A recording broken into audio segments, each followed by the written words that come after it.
Conste que va a sacar chispas, vamos a dejar la víbora chillando porque ya llegaron los maestros a esta mesa de diálogo nocturno y sin censura. Saludo con mucho gusto a José Reveles, al maestro Pepe Reveles. Gracias por acompañarnos, Pepe. Buenas noches. Muy buenas noches, Vicente, y muchas gracias por la invitación. Claro que sí, y el maestro Francisco Cruz, el querido Paco Cruz. ¿Cómo te va, Paco? Buenas noches. Vicente, buenas noches. Pepe, José Reveles, buenas noches. No, muchas gracias, Vicente, aquí estamos. Conste que repetimos porque la gente lo pide, maestros. Oigan, muchas gracias. A ver, antes de entrar a los temas que ya habíamos platicado, ¿qué piensan? Nuevamente la pregunta, ¿qué piensan de este Poder Judicial que parece que está jugando a las vencidas, así como en la escuela con el gobierno federal? Dejaron en libertad, aunque lo volvieron a apañar, al fiscal de Morelos. Y luego nos dejan libre de culpa, casi le tenemos que decir, perdone usted, le voy a servir su patito laqueado a Lozoya. ¿Qué pasa con este Poder Judicial? ¿Quién le entra? ¿Quién empieza? Bueno, lo que ha pasado siempre con el Poder Judicial, ¿no? Que particularmente en los últimos meses y con la nueva titular en la Suprema Corte de Justicia de la Nación, las cosas han variado hacia mal. Es decir, tratando de contradecir lo que el Ejecutivo inicia o la Fiscalía, porque en este caso, en el revés que le dan a la Fiscalía en el caso de Lozoya, es más que evidente que el fiscal no aceptó un pago que había propuesto el propio Lozoya y ahora se va a dar un solo quinto y le están permitiendo absolutamente la impunidad, ¿no? sobre un tema que pues hay evidencias, hay pruebas muy fehacientes de que tiene cola que le pise, ¿no? El juez dice que en el caso agronitrogenados ya es suficiente con lo que está pagando Alonso Ancira, ¿no? El de Altos Hornos de México. ¡Qué poca! No, mira, qué poca y qué mucha. No, Vicente, la verdad es, bueno, primero ya lo habíamos establecido, está sirviendo Norma Piña, porque ella es la presidenta del Poder Judicial, punto. Está sirviendo a intereses muy oscuros, uno. Pero segundo, debía tener mucho cuidado, porque en el camino se va a atravesar, no con México, se va a atravesar con Estados Unidos. Y eso verdaderamente sí la va a poner en la mira. ¿A quién está sirviendo el Poder Judicial Federal? Sí, sabemos que está sirviendo a un grupo o dos. Peña Nieto, Calderón, Vicente Fox, que ellos arman prácticamente el Poder Judicial que tenemos ahora. Pero hay casos muy notables como el del fiscal de Morelos que te llevan a ver otras cosas. Y ella sí, me parece que está metiendo al Poder Judicial en un laberinto del que luego no va a poder salir, no va a encontrar la salida, por más que le ayuden, por más que le busquen. ¿Sí? No es intocable sí, porque aquí en México, en este momento, pero no es intocable para Estados Unidos, ¿eh? Y me parece que está entrando en terrenos protegiendo a García Luna, a todo el clan de García Luna, protegiendo ciertos intereses aquí. Al rato la van a ligar también con el narco, que para mí no hay duda que está relacionada, pero ya hace mucho, desde que entró con las primeras medidas. Entonces debe ser muy cuidadosas, no por lo que hay en México, por el laberinto o el callejón al que puede entrar metiéndose y tocando intereses que afectan a Estados Unidos. La han dejado libre. Debe ella recordar que mucho tiempo dejaron libre a Genaro García Luna, no lo tocaron, no tocaron al Negro Durazo y a otros, pero eventualmente la justicia llega y le puede llegar por donde menos lo vea. Y qué interesante que menciones el caso, Paco, sobre todo en este sentido del fiscal de Morelos, porque al fiscal de Morelos hay dos vertientes, la del crimen organizado, su presunta vinculación con el crimen organizado. Hay que recordar que Morelos es ahora sí que una de las centrales desde donde opera este crimen organizado, grupos de Guerrero y de otros estados, por el lugar estratégico que tiene Morelos. Pero esto va más allá del caso del feminicidio por el que se confronta con la Fiscalía de la Ciudad de México. Y el caso de Lozoya está cantado, es político, ¿no? No, es el caso emblemático de la lucha contra la corrupción hasta el momento, y el juez de este Poder Judicial podrido dice, pues vamos adelante, no pasa nada. Eso lo entiendo como una cuestión política, pero lo otro sí puede convertirse en un laberinto y sin salida, Pepe. Sí, le están dando la razón desde un principio a quienes defienden la autonomía, entre comillas, de Morelos desde el punto de vista judicial, porque la acusación provino más de la Ciudad de México, más de la Fiscalía de la capital del país, y lo que quieren es dejar claro que no se puede meter en otro estado, para que no ocurra en cualquier otra entidad, ¿no? Lo mismo que le hicieron a García Cabeza de Vaca, ¿lo recuerdas? Cuando la Suprema Corte toca el asunto de García Cabeza de Vaca, dice, no, el Congreso de Morelos, la legislatura local, tiene preferencias. Discúlpame, de Tamaulipas tiene preferencia. Le están haciendo lo mismo, Morelos, pero en ese camino se están llevando o están entrando a cosas desconocidas, ¿eh? Yo creo que la ministra presidenta está tocando temas que conoce, pero desconoce a fondo. Sí, y cómo se reivindica un personaje como García Cabeza de Vaca, que después gana políticamente, ¿no? Al ganar judicialmente, pues, por el propio peso de esta decisión, gana políticamente. Pero vuelve a perder porque le negaron el amparo y procede la orden de aprehensión, ¿no? No, pero estoy hablando dentro del Frente Amplio, en qué anda Cabeza de Vaca.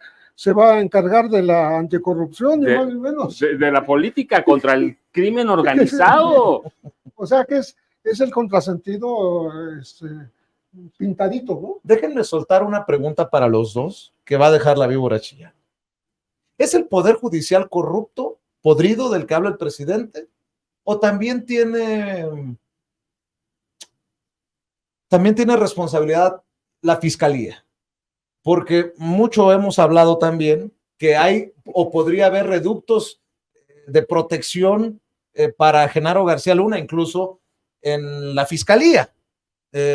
Cuando lo he mencionado se me ponen muy alebrestados muchos, pero yo recuerdo el caso, por ejemplo, solo como ejemplo, de Javier Duarte, que el juez le pone una tunda a los encargados de la Fiscalía por haber armado mal el caso. Recuerdo que los regañó en una de las audiencias de Javier Duarte. Yo pregunto, ¿esto es exclusivamente del Poder Judicial o también hay culpas en la Fiscalía? Sí, bueno, se aprovechan esas cojeras, vamos a decir, esas fallas de la Fiscalía, porque sí las ha tenido, ¿no? Muchas. Para acentuar más el poder del otro lado, del Poder Judicial. Entonces, sí, obviamente, si tú como fiscal de alguna manera haces mal las cosas, yo creo que hizo mal en no aceptar aquel pago de Lozoya, por ejemplo. Pero aunque el presidente había dicho, es muy poquito. No, sí, bueno, pero poquito y hubiera ganado lo que fuera, sí, pero ahora no va a ganar ni un quinto, ¿no? De lo perdido lo que aparezca. No, sí. Mira, parece que debe haber de los dos lados. Si tenemos una fiscalía que no funciona, eso es claro, no funciona. Gertz Manero es un fiscal que camina para atrás. Fíjate, salió de prisión Rosario Robles. Están dejando libre de culpas del caso agronitrogenado, no de Odebrecht, del caso agronitrogenados a Lozoya. Emilio Lozoya. Luego dices tú, ¿y para dónde? No. En algo mucho más serio, cuando la Fiscalía General de la República se atreve a contradecir a la Fiscalía del caso Ayotzinapa y deja de ejecutar órdenes de aprehensión que ya se renovaron. Sí. Pero en su momento actuó en contra de esa. Hubo choque. No, mira, es que sí, eso es bien interesante. Hay fallas en el sistema de procuración, de investigación a través del Ministerio Público, que es la Fiscalía General de la República. Sí, eso es histórico, pero si analizamos bien cada uno de los casos, no, los jueces tienen otros intereses, y agarran, no es este caso, hay infinidad de casos, incluso civiles, en los que tú lo ves, los jueces en este país son intocables, son inapelables, son los únicos, mira, hay que verlo, vas a un juzgado civil, encontrarle algo a un juez incluso si lo denuncias en la judicatura, es complicadísimo porque todo va a recaer en el secretario de acuerdos o la secretaria de acuerdos. Ellos tienen la responsabilidad y el juez es inatacable, inapelable y solo puede ser castigado por la Judicatura Federal, que es otro rollo. Entonces son las dos cosas. Una fiscalía que trabaja mal, pero que es histórico. Y segundo, un poder judicial que se ha corrompido, pero desde que lo renovó Zedillo. Sí, cuando Zedillo presentó en 94 su iniciativa de ley para renovar el poder judicial, lo que hizo en realidad fue empeorarlo. Solo se procuró un poder judicial que se deshiciera del salinismo. Y eso hizo, y los demás los dejó corromper igual. Así que son los dos casos, son las dos cosas. Y qué interesante también, esto está muy fuerte, porque en este juego político de este poder judicial contra el presidente que los confronta, hay casos muy relevantes del narcotráfico. Está el caso de Caro Quintero, que tendrán que definir si procede o no procede la extradición. Habrán que definir la extradición del Chapito. Del Chapito también, de Ovidio. De Ovidio. Y ahora nos estamos enterando que hubo una operación paisano en donde la DEA participó para capturarlo. Sí, eso acaba de salir en el contexto de los dos informantes de la DEA que mata el cártel de Sinaloa porque le pasaban información a la DEA y los mata hace 2 días. Entonces, ahí en ese contexto aparece que el mismo senador Langley menciona como una operación paisano en donde Estados Unidos participó en la captura del Chapito. Estados Unidos está buscando juzgar a los Chapitos antes de tenerlos. Uno, porque todavía no se decide la extradición, y los otros porque no los han capturado. Pero de que va sobre ellos y va a ser su bandera, trofeo, en caso de que se dé. Si es que se logra dar, pero van a hacer todo lo posible por hacerlo. A los 4, no digo los 4 que están activos, porque digo, son más hijos del Chapo, pero Iván Archibaldo, Joaquín, Ovidio y me faltó uno, Alfredo. Jesús Alfredo. Entonces, al Chapito todavía no lo extraditan, pero ya le están acumulando cargos a través de informantes que están trabajando desde el 21. Por eso les digo que el Poder Judicial se va a enfrentar en su propio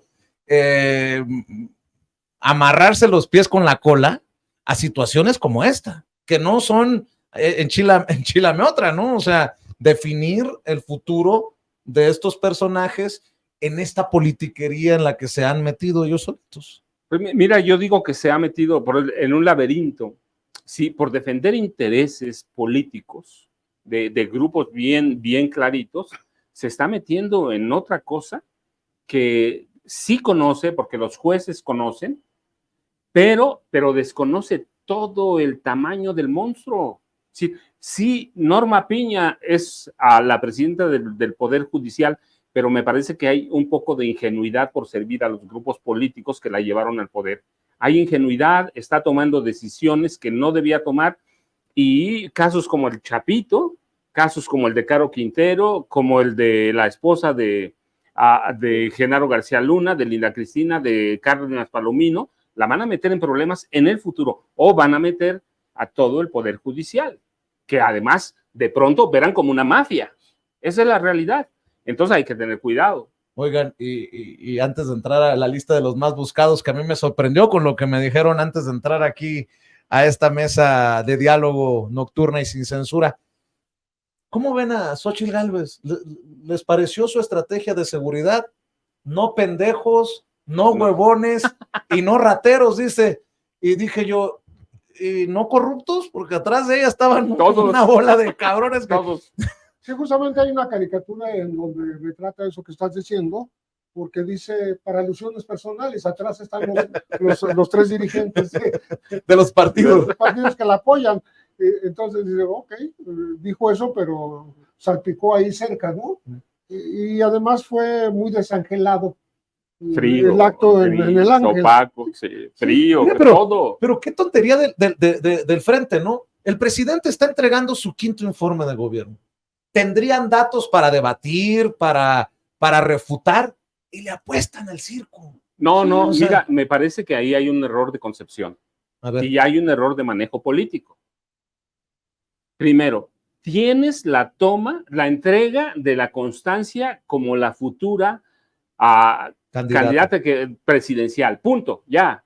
Es para que te luzcas, es para que armes un acarreo, pero impresionante, ¿verdad? Es tu presentación como candidata presidencial. Si no lo haces en un auditorio chiquito y ya. A donde sí, que lo veas lleno, lo haces en el Ángel, no llenas. Después tomas el discurso de Andrés Manuel López Obrador, ¿sí? La esperanza, los pobres, pero con palabras de Vicente Fox, ni pendejos, ni huevones, ni rateros, y ahí tienes a los 3 rateros mayores atrás de ella. Entonces hay un error de concepción política y eso te muestra la ingenuidad y la falta de capacidad de Claudio X González, que es el que maneja todo eso, ¿no? A mí me parece que es eso, que llegan para atacar a López Obrador, pero en realidad retoman las políticas de López Obrador, pero con la incapacidad de Vicente Fox Quesada. es más, si me permiten, le voy a pedir al equipo de producción, Sigrid en los controles, mandé un extracto de la entrevista que le hizo Joaquín López Dóriga a Xóchitl Gálvez hoy, temprano, a ver si me lo puede rescatar el equipo de producción mientras platicamos, porque para Joaquín, para que vean la diferencia de opiniones, ¿no? El gran maestro, el teacher, López Dóriga le llama la candidata, o sea, según él es una chingonería al nivel de Vicente Fox, digo yo, pues al nivel de Vicente Fox, ¿qué análisis avienta López Dóriga, no? Sí, sin la época de Vicente Fox. Vicente Fox fue una sorpresa porque todo el mundo esperaba un cambio. Bueno, había la necesidad de la transición, ¿no? Esa. De hecho, Zedillo yo creo que contribuyó a que eso ocurriera. Él puso todo de modo que ganara Vicente Fox también. Eso hay que reconocerlo. Y Fox, pues, obedeció a la esperanza de muchos mexicanos, muchos jóvenes que no tenían la menor idea del pasado, dijeron, pues, que venga el cambio y que se acabe el PRI. Y vámonos, y sobre todo con las promesas de ajustar cuentas con un pasado represor, autoritario, etcétera, que hizo Vicente Fox, sí, que luego no cumplió. Pero en el momento funcionó la promesa. Pero ahora, ¿cómo la haces funcionar? Ya no funciona. Ya, sí, otro Fox, otro Peña, sí, son momentos distintos, pero además, bien importante, es un presidente distinto. Es un presidente. No están con Zedillo, no están con Peña, están con Andrés Manuel López Obrador, que verdaderamente, mira, yo pienso, Andrés Manuel, con todo lo que hay, está manejando toda la sucesión. Él les puso candidata, él les puso todo. Y es una mujer, ayer lo vi, y es la importancia del evento de ayer del Ángel. No había ese movimiento político, ese fenómeno político que es Xóchitl, no existió nunca, no ha existido nunca. Si comunicadores como el teacher, López Dóriga, la van a ver así, como Ciro, que es su cuata desde el Canal 40, la van a ver así. Eso hicieron con Alejandra del Moral. Sí, esa película ya la vimos y se van a montar en ese triunfo de ya alcanzó, ya ganó. No, hombre, eso ya lo vimos, pero no somos los mismos de 2000 ni de 2012. Así que yo creo que les va a ir mal. A ver si nos cubren este video para que sea solo audio de, no vaya a ser que se vayan a enojar por los derechos y nos vayan a joder. A ver si nos pone una fotografía, Sigrid, de Xóchitl Gálvez o de Joaquín López Dóriga, porque sí, para mí es revelador. Eso habla de la cargada mediática que se viene, pero no interesados en debatir temas. Yo insisto, el presidente presenta su 5º informe de gobierno. Y a este punto, a un año de que deje el puesto, todavía no le pueden refutar, todavía no le pueden debatir, todavía no tienen la altura para... Yo pregunto. Se está dando un discurso viejo en tiempos nuevos. Circunstancias muy diferentes a la alternancia del 2000, claro, que mucha gente se la compró, va. La compró, pero fácil, ¿no? Y ni tiempo, y ni en temas de seguridad, que podría ser el más... sí, el más sensible. Sensible, ¿no? ¿Con cabeza de vaca? Sí. ¡Qué horror! No, es eso, por eso. a ver, vamos a escuchar esto que le dice López Dóriga. Es más revelador lo que le dice López Dóriga que lo que le dice Xóchitl a Joaquín.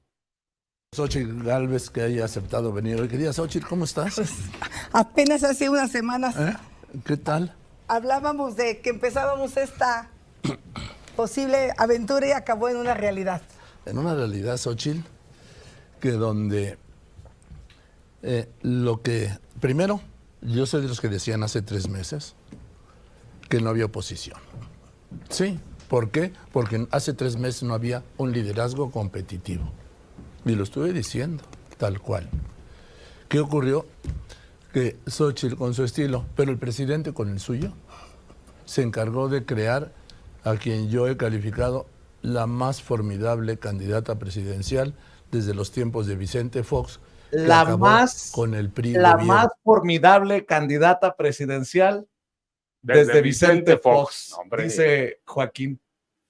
Pues Para empezar, no ha habido ni más formidable ni menos formidable.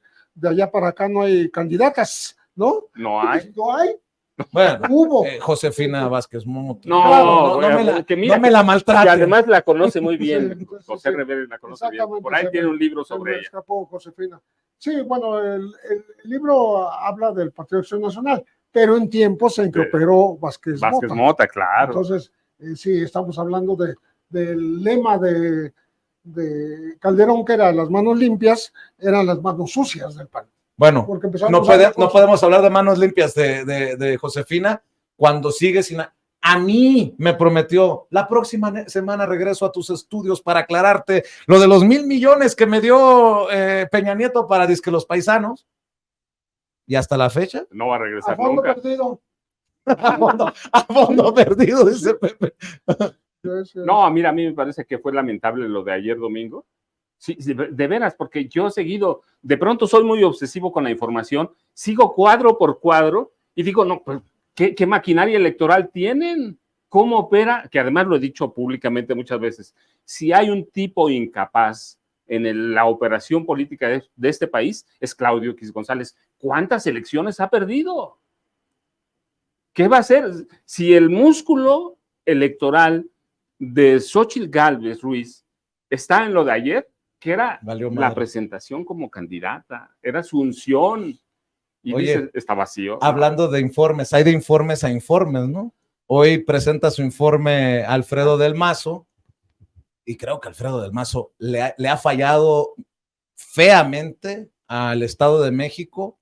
Básicamente, hoy dijo, lo que entendí es que lo disculpen, que las cosas no se mejoraron en temas de seguridad, que siguen robando en el transporte público, que sigue habiendo feminicidios, porque entiendan la pandemia y lo que dejó el sismo del 2017. Eso sí, muchas cositas para leer en este informe: el abrazo de Vargas a la maestra Delfina, el reconocimiento de Alfredo del Mazo a la maestra Delfina, el reconocimiento al presidente Andrés Manuel López Obrador y así le llamo yo a mi libro, un sálvese quien pueda, a pesar de que tenía a Chaufet, a César Camacho, a los exgobernadores priistas del Estado de México. Sálvese quien pueda, yo voy por mi embajada. Mira, yo digo, es que es simbólico, ese informe de hoy es histórico, por los abrazos, por lo que no se ve en las palabras, ¿no? Enrique Vargas del Villar tanto habló contra la maestra Delfina, fue el que más habló, su grupo fue el que más la denostó, y hoy la tienes abrazando a la maestra con risueño, y nadie se lo pidió, él la subió a su cuenta Twitter. Oye, pero sí, creo que no exagero cuando digo que falló miserablemente como gobernador Alfredo del Mazo en temas de seguridad, que es el tema que a ustedes les apasiona como a su servidor.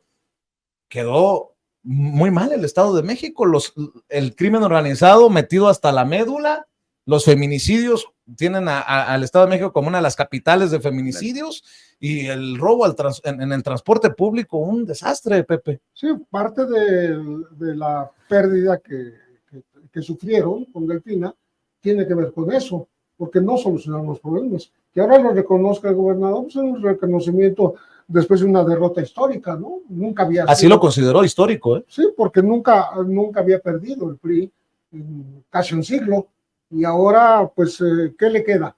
Más o menos enmendar un poquito el pasado, porque el presente ya no lo puede defender, ¿no?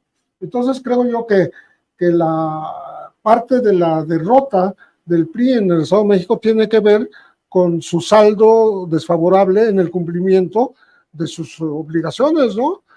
Estamos hablando del feminicidio, estamos hablando de la extorsión, de toda la cuestión del de corredor de drogas, claro. la toma de municipios por parte de la delincuencia organizada, en fin, una falla en la contención de la delincuencia que se filtra fácilmente y con mucha naturalidad hacia la Ciudad de México. Sí, no, mira, pero además es un gobernador ausente. Eso ha sido del Mazo. Por eso le llamamos muchos Gasparín, por un fantasma. Es un fantasma, pero además, mira, es que es bien curioso porque, primero, el grupo Atlacomulco, como su abuelo es uno de los fundadores, Alfredo del Mazo Vélez. Luego, con él desaparece, con un del Mazo. Su papá, en 1982, fue el primero que le abrió las puertas al cártel de Juárez para instalarse en Atlacomulco. Y ahora la abre prácticamente a todos. Bueno, y luego viene Montiel y Peña, que Peña controlaba el narcotráfico. Pero no hace nada. Yo lo he dicho, porque además están las estadísticas ahí, tiene el Estado de México entre 25,000 y 30,000 policías. Ningún gobernador del Estado de México quiso nunca aumentar el número de policías. La Ciudad de México tiene casi 100,000 para la mitad de los habitantes. Hay municipios del Estado de México, en Tierra Caliente, por ejemplo, donde no hay un policía. Ni uno solo. No hay. Hay policías municipales mal armados. Bueno, pues el 15 que asuma la maestra será el tema caliente, ¿no? El tema caliente, mira, yo digo el primer tema es cómo haces operar a la policía, cómo la reorganizas, porque el mismo día, por ejemplo, un lunes un policía está combatiendo la criminalidad en Cuautitlán Izcalli y 2 días después está en el sur, que son condiciones totalmente distintas, poblaciones distintas, geografías distintas. ¿Qué haces con eso? Yo tengo una curiosidad y me gustaría preguntarle a Paco, porque él conoce mucho más de esto. ¿Qué pasa entonces con el CUSAEM? Porque resulta que la policía no sirve en el Estado de México, pero la presta a todo el país. CUSAEM invade todos los estados. Esa es la caja. Renta policías. Qué feo se oye, no renta. No, es que es eso, es la caja chica. Es una empresa mitimita, o sea, es privada y es pública. Cuando les conviene es pública. Exacto. Y cuando no, pues venga para acá los tesoros, es que por años ha sido la caja chica de los gobernadores del PRI, de los secretarios de seguridad pública. Sí, ha sido la caja chica de todo mundo. El CUSAEM no funciona, pero lo tienes cuidando bancos, lo tienes cuidando en el aeropuerto. Sí. El CUSAEM es un negocio del que nadie sabe cuánto ingresa. Con disfraz de público. Con disfraz, claro. Jodido que la gente tenga que soportar el robo en el transporte público, en las combis. ¿Y dónde está? Cuidando a particulares, o bancos aquí, o donde sea, a políticos que pagan. Empresarios. Yo recuerdo que denuncié. La primera denuncia fuerte que hice fue precisamente sobre policías que estaban enviados a proteger a empresarios de la radiocomunicación en el Estado de México. Y me dijo el presidente, no me digas nombres, que lo cuiden, por favor. Me acuerdo que el presidente dijo, así sería el caso que él también olía de lo que se venía con mi denuncia. Y nada más para cerrar esto del informe de Alfredo del Mazo, para mí fue revelador ver la cara de los arzobispos y obispos que invitó Alfredo del Mazo a su informe, que seguramente por dentro estaban, protégenos, Señor, con mucho respeto para todas las creencias, ¿no? Con tu espíritu, porque la forma en la que se exhibe esta élite religiosa que ha hecho campaña contra el gobierno con el tema de los libros de texto gratuitos, con diferentes temas que desde el púlpito han hecho política, pues quedaron exhibidos con el recibimiento, el reconocimiento que le da Alfredo del Mazo al presidente y a la futura gobernadora. O sea, para mí también fue revelador. ¿Qué hace un arzobispo? Pregunto yo, en un estado laico, en un informe de gobierno. Pregunto yo, nada más pregunto. Aunque sea la tierra de Millonésimo Cepeda. No, te lo digo, no. Es que no puedes separar nunca la fundación del Grupo Atlacomulco de la iglesia. La iglesia es la base principal de la formación del Grupo Atlacomulco. Mira, nosotros conocemos a Isidro Fabel Alfaro, revolucionario carrancista, como el fundador del Grupo Atlacomulco. No, en realidad es un tipo que para mí es el más extraordinario personaje de Atlacomulco, el más sobresaliente, Maximino Ruiz y Flores, que para los 40 había sido 3 veces obispo, 3 veces, en Derbe, Asia Menor, en San Cristóbal de las Casas y auxiliar de la Ciudad de México. Vale, ese tipo, y luego el primer obispo, nacido en Atlacomulco, el primer obispo de Toluca, nacido en Atlacomulco, Arturo Vélez Martínez. El obispo de las rifas. El obispo del diablo, ese mismo. Tenemos una derecha confesional a partir del marzo de 42 en la gubernatura del Estado de México. Me hiciste acordar del arzobispo primado de México, Norberto Rivera Carrera, que hablaba de purificar lo que pasara por las puertas de la iglesia. Me imagino que hasta el dinero mal habido, el dinero sucio. Me hiciste acordar con esto del obispo del diablo. Es que la iglesia también ha jugado un papel importante, protagónico en esta relación, crimen organizado, sociedad, en fin.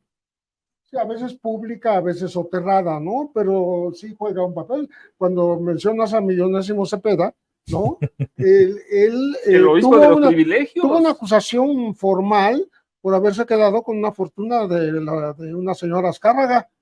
Ah, sí, las obras de arte, ¿no? Unas pinturas y el producto de esas pinturas. Pero además es una iglesia que ha vivido históricamente al lado del poder. Mira, nada más para recordar, el primer obispo de Toluca, que terminó como el mayor hotelero del Estado de México. ¡Ah, carambas! No lo metió López Portillo, y eso lo cuenta López Portillo en sus memorias. No lo metió a la cárcel porque llegó a un acuerdo con su primo, que era en esa época senador, había sido gobernador, Alfredo del Mazo Vélez.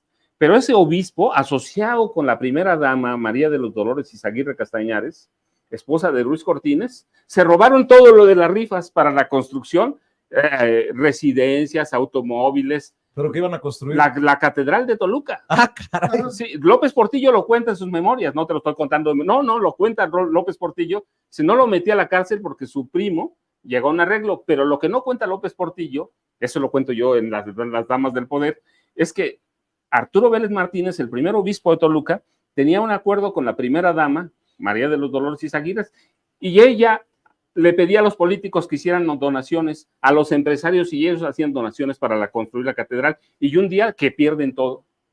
Y ella terminó como propietaria de 90 propiedades de alta gama en la Ciudad de México.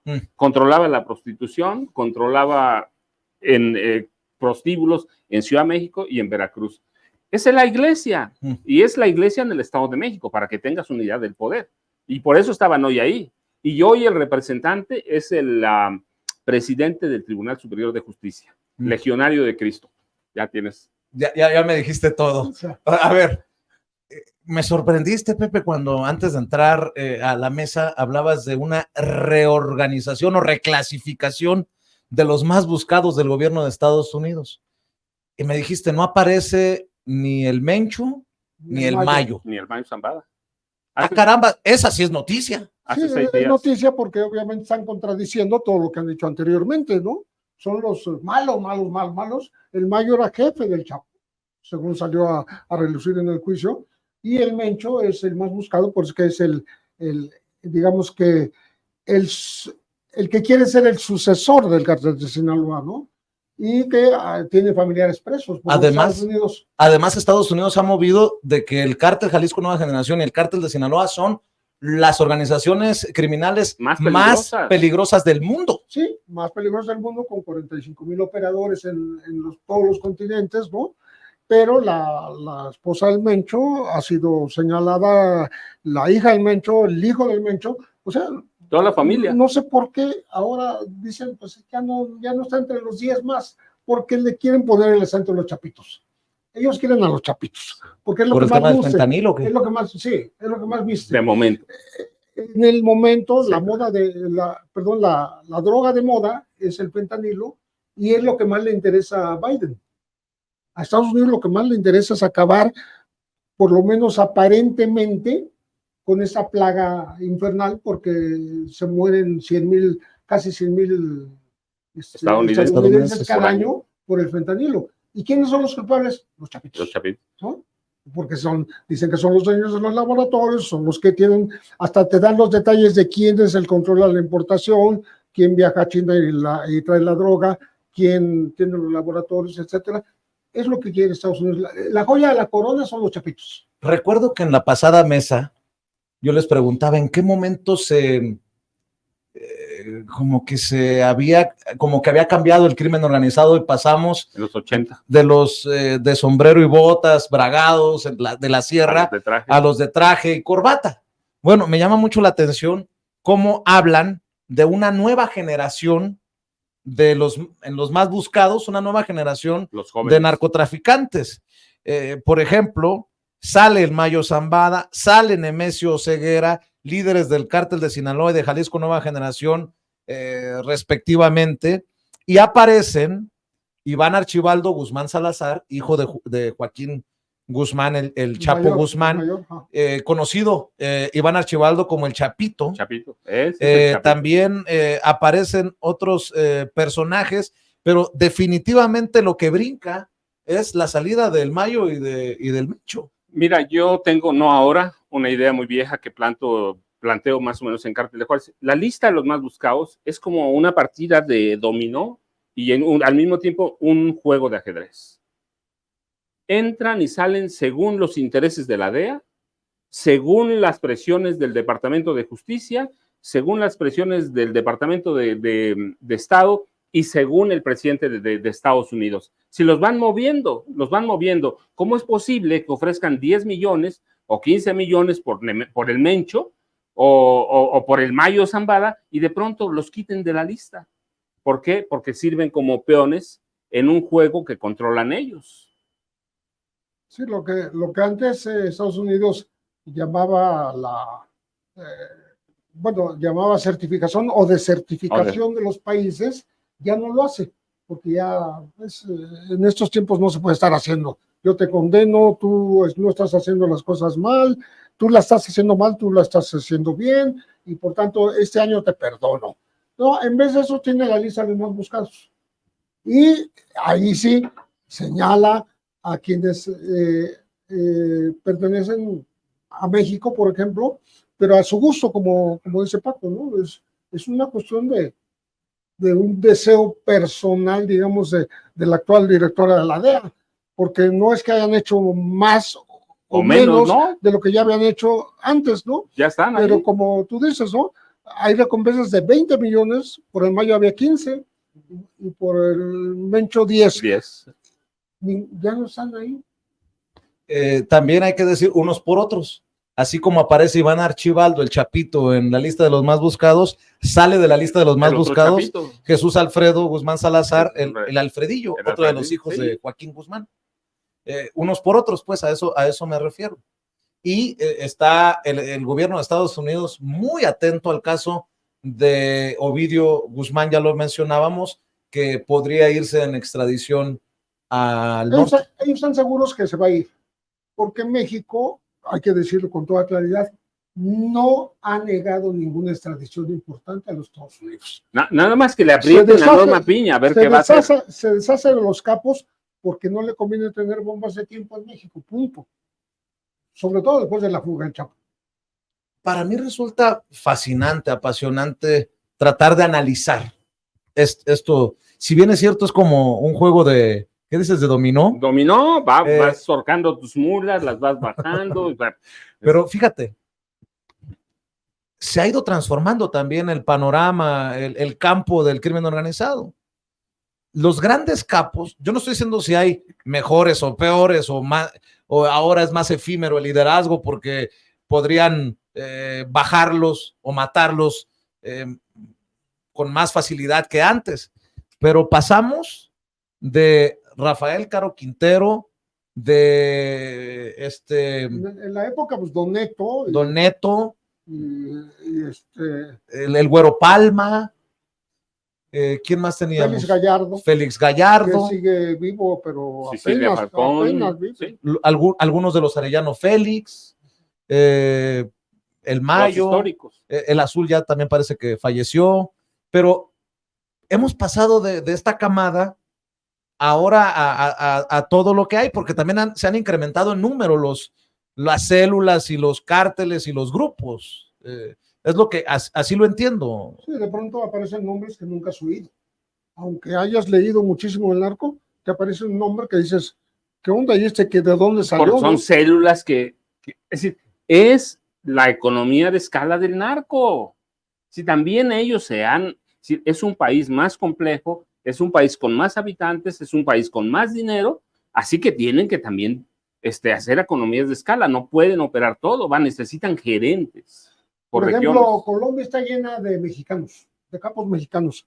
No conocemos un solo nombre. A ver, un mexicano que esté en Colombia y que esté operando toda la cocaína, no sabemos. Sabemos lo que lo están haciendo ellos. Y seguimos sin definir a los grandes capos en Estados Unidos. No hay ni uno. No, ni uno, claro. Ni uno. ¿Cómo? Que alguien me explique, ¿no? Pues ahí tienes a la DEA, yo digo nada más. Ahí tienes a la DEA, que nació en 73 para combatir eso, y siguen empeorando. Además, y hoy tienen el fentanilo. Sí, ¿y cómo te lo explicas? Pues por la DEA.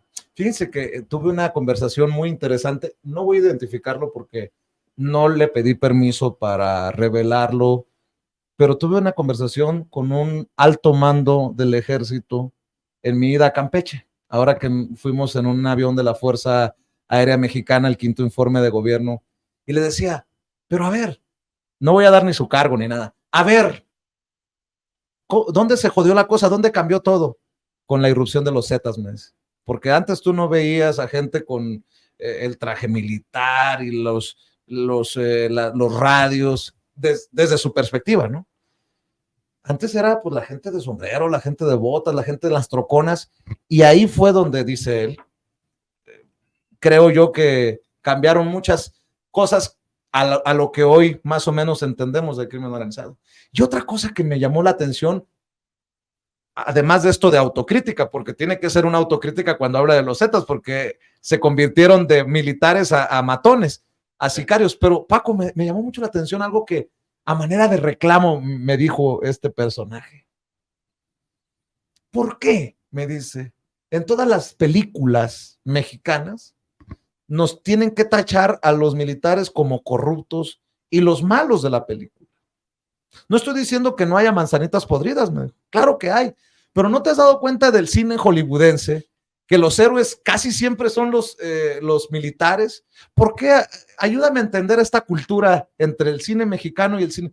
Y me pareció fascinante, me pareció muy interesante para analizar. ¿Cómo la ven ustedes? Pareciera un tema superfluo, pero no lo es, creo yo.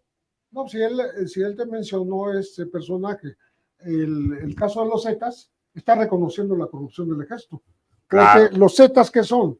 Son soldados de élite entrenados por el Comando Sur, entrenados en otros países, en España y en Israel. Son gente que fueron GAFES, los grupos aerotransportados de fuerzas especiales, y GANFES, anfibios, ¿no? Que eran los súper de élite entrenados.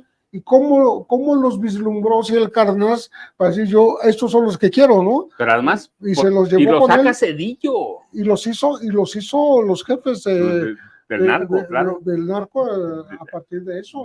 Pero del narco violento, los sanguinarios, porque estaban preparados en la Escuela de las Américas, estaban preparados para matar. Y con los caiviles. Los guatemaltecos, claro. Entonces, si hay un espacio en el que no acabamos de entender que Cedillo es fundamental para que el narco de hoy tenga la dimensión que tiene, porque él tiene dos misiones importantes. Una se la encomienda a Genaro García Luna, las bandas de secuestradores. ¿Y qué hace García Luna? Crea cualquier cantidad de bandas de secuestradores. Y la otra, él saca los comandos Zulu, los gafes, y los Zulu cuando salen a la calle se acortan el nombre por Z y Josiel Cárdenas dice, estos son los buenos, y los corrompe. Cedillo los saca sin una visión de lo que estaba pasando, sin entender cómo funcionaba el narco, solo por el temor a Carlos Salinas de Gortari, porque había en ese momento había señalamientos de que Raúl Salinas de Gortari y Raúl Salinas Lozano habían controlado parte del narco, y Cedillo lo saca sin entender cómo funciona. Hay poca gente que se recuerda esto. La militarización de que tanto se habla en México, el primer experimento real que se hizo fue en tiempo de los panistas, perdón, en tiempos anteriores a los panistas, siendo procurador Antonio Lozano Gracia, procurador de Cedillo. De Cedillo. Ponen al procurador de justicia de Chihuahua, ponen a los jefes de grupo agentes, ponen a jueces militares. Todo esto en acuerdo con el presidente de la República, con Francisco Barrio.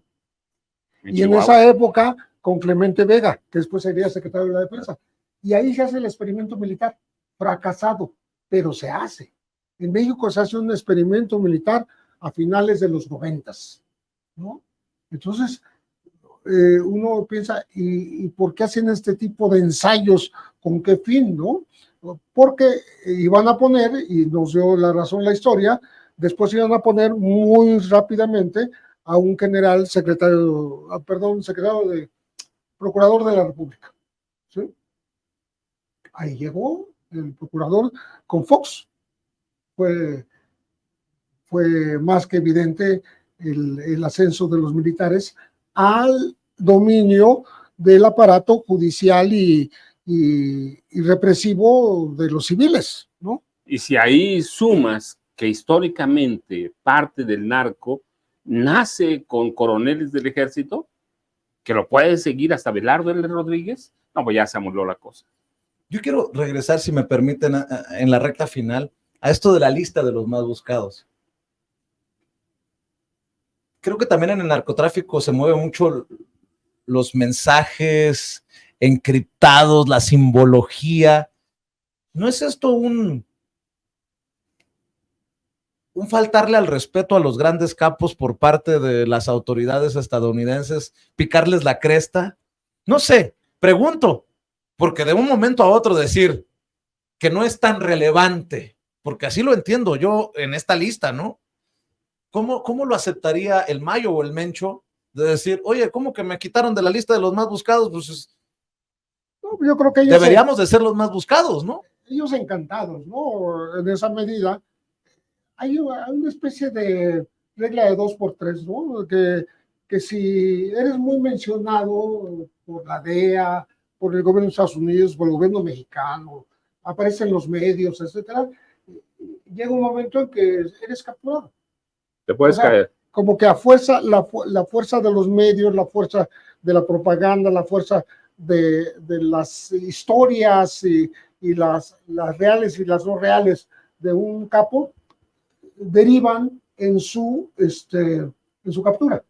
Y por eso, salir de la lista, pues, yo creo que el Mayo encantado, ¿no? De hecho, hasta los 80, hasta el asesinato del Kiki Camarena, los narcos, los capos en serio, eran anónimos. Entre más estuvieran en la sombra, mejor para ellos. Y les reclaman a ellos, a Caro Quintero, a Doneto, eso, su papel protagónico. Antes no. ¿Quién conoce a los narcos de antes? Ciudad de México tenía una mujer capo, Ciudad Juárez tenía una mujer capo, en Tijuana hemos tenido mujeres capo, porque son anónimos.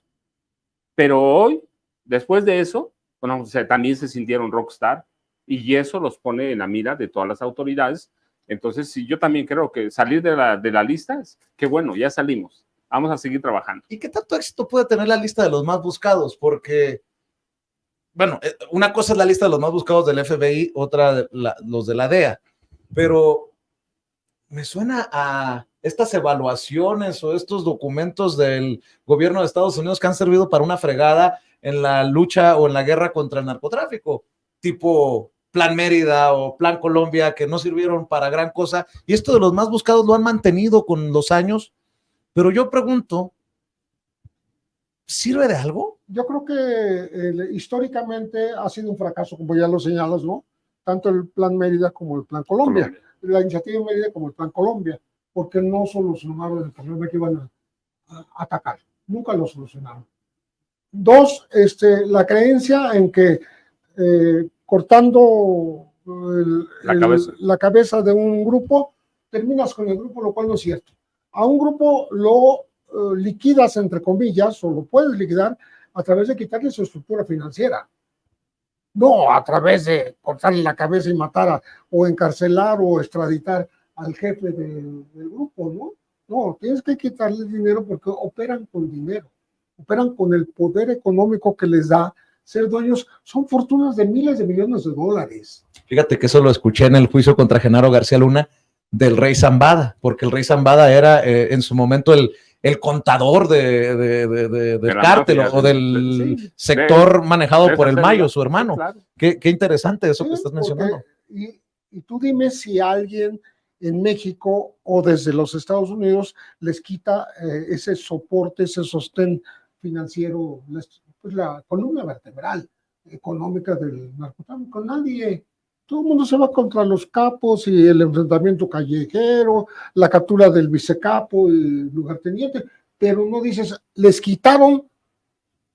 Bueno, el ejemplo clásico se llama Joaquín Guzmán Loera. Dijo el propio Trump, y lo dijeron varios funcionarios de Estados Unidos, que le iban a quitar 12 mil millones de dólares. ¿Dónde están? No fue cierto. Es una cosa propagandística porque nunca le quitaron el dinero. Y de hecho el presidente Andrés Manuel López Obrador levantó la mano. Y pues dijo, de ahí nos tiene que tocar algo para nosotros también. Pero ese tema es bien profundo y bien interesante. ¿Por qué? ¿Quién controla el sistema bancario internacional? Claro. Narco. Y Estados Unidos. Y las familias banqueras, grandes familias banqueras, son bien poquitas. Y se hacen de la vista gorda por el dinero sucio, ¿no? Ahí tienes los paraísos fiscales, todos llegan a Suiza.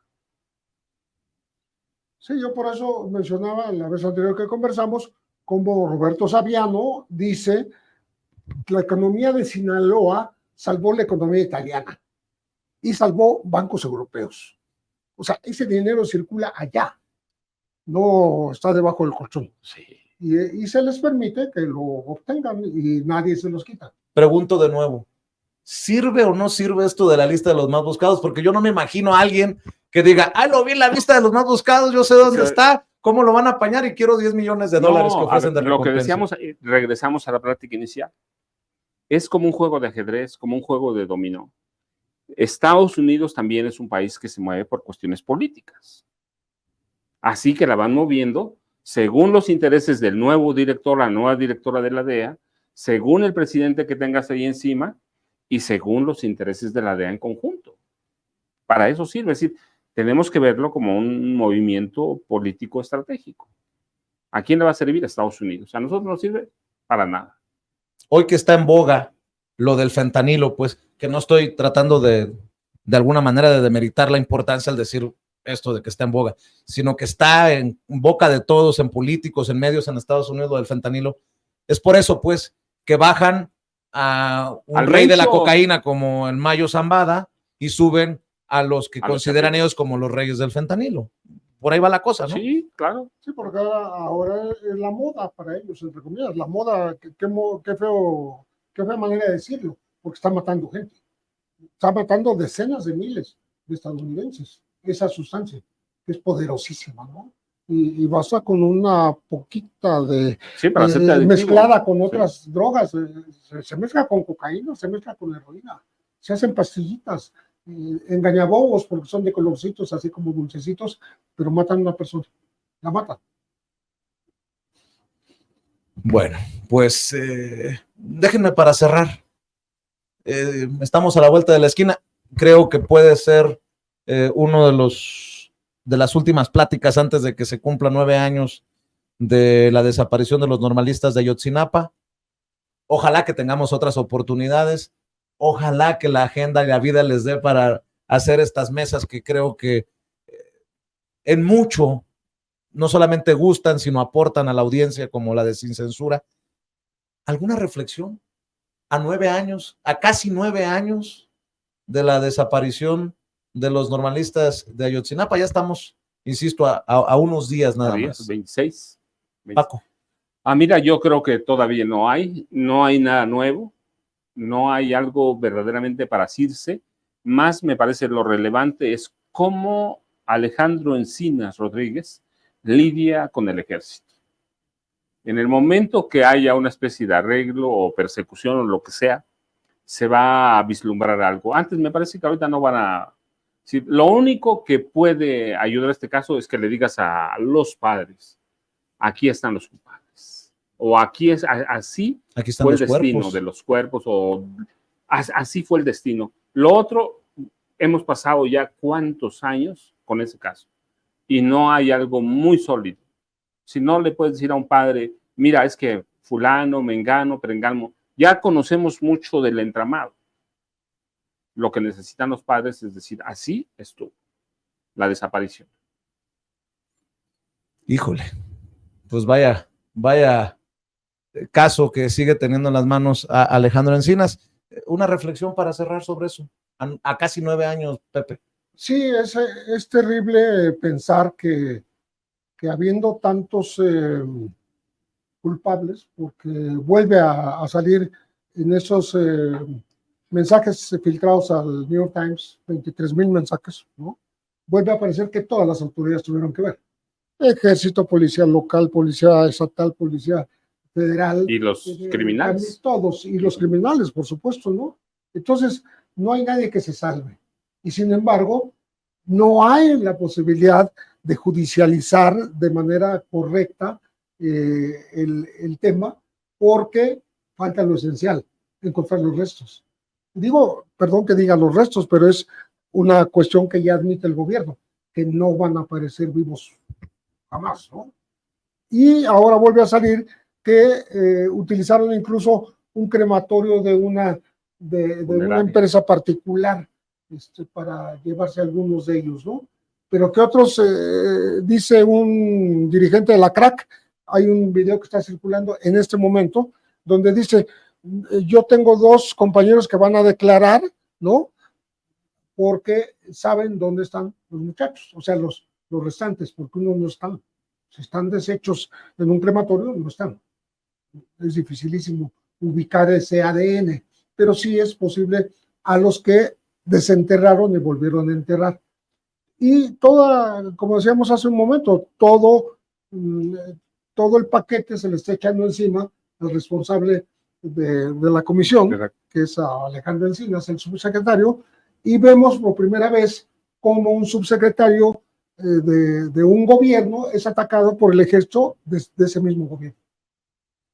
Pues vaya caso, ¿no? No, es terrible. Más enredado no se puede. Así. Y si me permiten invitar a todas las personas a que sigan buscando sus libros. Me imagino que muchos de tus libros están disponibles en librerías, ¿no, Pepe? Pues yo creo que está disponible 1 o 2, porque los libros, yo lo he comentado, son como los perecederos, ¿no? Como los jitomates y los aguacates, ¿no? Llega un momento en que los sacan de la estantería y los mandan al almacén, ¿no? Y adiós. ¿Cuáles estarán en circulación? Yo creo que Mirando a los ojos de la muerte es posible que echan la culpa a la heroína, y muy posiblemente, si acaso, es la Fer Cassés, el caso de Florence Cassés. De Florence Cassés. Y mi querido Paco, pues los tuyos, los más recientes, ¿no? No, el más reciente. Las Damas del Poder y García Luna, el Señor de la Muerte. Un mes tiene que salió justamente. Apenas un mes. O sea que se va a estar de segurito. Pues yo le voy a pedir a la audiencia de Sin Censura que los siga apoyando en redes, en los espacios en los que participan, en el trabajo que realizan, y ojalá que la vida, la agenda nos dé para seguir reuniéndonos en estas mesas. Creo que es importante para la audiencia de Sin Censura, lo han manifestado, escuchar a voces autorizadas como ustedes. 50 años, el raspón de volada, ¿no? 50 años en el periodismo, 47 años de Paco. Sí, yo ya lo leía cuando era joven. Si les parece, nos vemos pronto en otra mesa. Seguro que sí, seguro que sí. No, hombre, gracias, Paco, gracias, Pepe.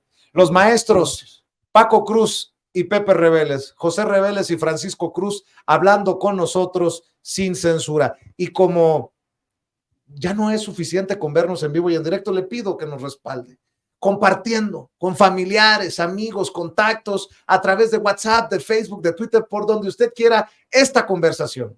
Ahí están nuestras plataformas, nuestras cuentas en diferentes espacios y obviamente nuestros canales, nuestros 3 canales en YouTube, Sin Censura TV, Sin Censura Media y Sin Censura Presenta. Porque aquí se aplica lo de todos somos sin censura. Por su atención, muchas gracias.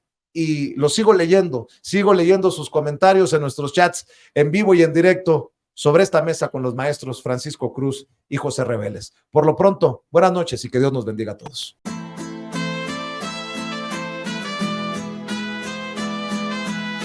Otra prensa que es luz y claridad en la noche oscura. Hay quien tiene remedio y hay medios sin cura. Hay una prensa que nutre la perfecta dictadura y le declaró una guerra abierta a la cultura. Hay otra prensa dispuesta a enfrentarse a esta locura, sincero, sin pero, sin miedo y sin censura.